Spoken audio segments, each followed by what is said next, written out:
Hi friends, आবার এসে গেছি তোমাদের সঙ্গে একটা নতুন রান্নার রেসিপি শেয়ার করার জন্য। আজ তোমাদের সঙ্গে শেয়ার করব পমফ্রেট মাছের সবজি।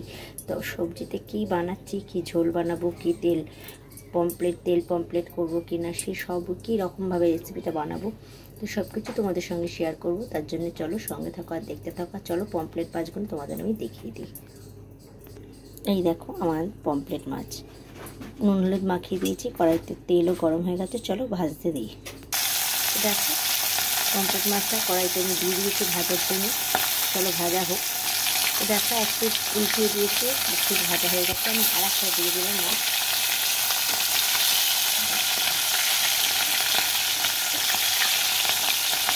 এটাও হালকা করে আমি উল্টিয়ে দিচ্ছি।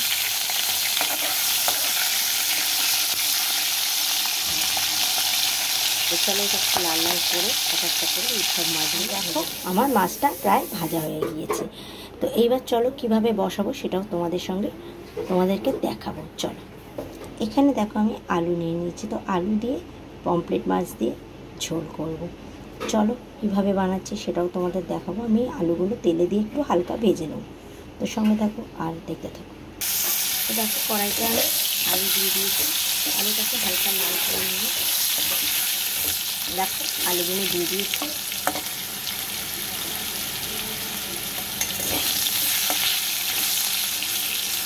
এইবার আমি মশলাটা দিয়ে দিচ্ছি। এই দেখো আমার মশলা আমি দিয়েছি পেঁয়াজ বাটা, আদা বাটা, রসুন বাটা, আর 1 চামচ নুন, 1 চামচ হলুদ, 1 চামচ জিরের গুঁড়ো, 1 চামচ ধনের গুঁড়ো, আর 1.5 চামচের মতো লঙ্কার গুঁড়ো দিয়ে এই সব মশলাটা আমি তেলে দিয়ে দিচ্ছি। চল সঙ্গে থাকো আর দেখতে থাকো। এই দেখো পুরো মশলাটা আমি দিয়ে দিলাম।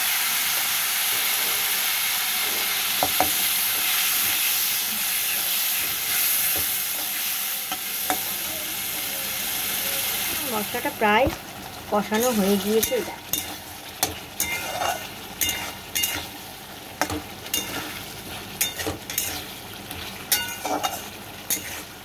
দেখতেই পাচ্ছ বন্ধুরা তোমরা যে মশলা দিয়ে আমার তেলে ছাড়ছে।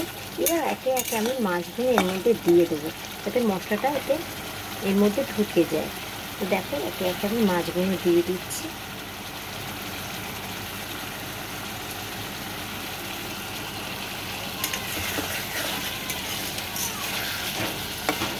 মাছগুলো আমি একে একে সব দিয়ে দিয়েছি। এবার একটু পরিমাণ মতো জল দিয়ে সব মাছের মধ্যে মশলা যাতে ঢোকে সেরকমভাবে দেবো। তো চলো সঙ্গে থাকো আর দেখতে থাকো। তো দেখো মাছগুলোকে আমি আস্তে আস্তে মশলার মধ্যে দিয়ে দিয়েছি। এইবার পরিমাণ মতন আমি এতে জল দিয়ে দিলাম।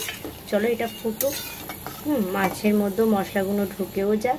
তো চলো, তো দেখো আমি ঝোলটা বসিয়ে দিয়েছি, আলু দিয়ে পমফ্রেট মাছের ঝোল বসিয়ে দিয়েছি। এবার চলো দেখছি কতটা শুকাবো কি কতটা ঝোল রাখবো, সবটুকু তোমাদের সঙ্গে শেয়ার করবো। আর আজকে আমার এই পমফ্রেট মাছে আলু দিয়ে ঝোলের রেসিপিটা যদি তোমাদের ভালো লেগে থাকে তো অবশ্যই আমার চ্যানেলটাকে একটা সাবস্ক্রাইব করে দিও, আর লাইক কমেন্ট শেয়ার করতে একদম ভুলো না। পুরনো বন্ধু তো আমার সঙ্গে আছেই, নতুন বন্ধুদের বলছি প্লিজ আমার চ্যানেলটাকে সাবস্ক্রাইব করে দিও, যাতে যে কোনো ভিডিও আমি আপলোড করলে আগে তোমাদের কাছে পৌঁছে যাবে। তো সঙ্গে থাকো আর দেখতে থাকো, স্কিপ না করে পুরো ভিডিওটা দেখবে। যারা জানো না পমফ্রেট মাছ রান্না করতে তারাও পারবে, এভাবে করলে অবশ্যই পারবে। তো সঙ্গে থাকো আর দেখতে থাকো। তো দেখো আমার পমফ্রেট মাছে আলু দিয়ে ঝোল একদম রেডি হয়ে গিয়েছে। তো আজকের রেসিপিটা যদি তোমাদের ভালো লেগে থাকে অবশ্যই একটা লাইক কমেন্ট শেয়ার সাবস্ক্রাইব করতে একদম ভুলো না। তো দেখো আর শুকোবো না, এই পমফ্রেট মাছের ঝোল গরম ভাতের সঙ্গে দারুণ লাগবে। চলো ঢেলে তোমাদের দেখা। তো দেখো আমার পমফ্রেট মাছের ঝোল একদম রেডি হয়ে গেছে। খুব বেশি ঝোলও রাখিনি, আবার খুব শুকাইও নি, জাস্ট এরকমই, তার টেস্টও সুন্দর হয়েছে। তো আজকে আমার রেসিপিটা তোমাদের যদি ভালো লেগে থাকে অবশ্যই একটা লাইক কমেন্ট শেয়ার সাবস্ক্রাইব করতে একদম ভুলো না, আর পাশে থাকা বেল আইকনটা প্রেস করে দিও, যাতে যে কোনো ভিডিও আমি আপলোড করলে তোমাদের কাছে আগে পৌঁছে যাবে।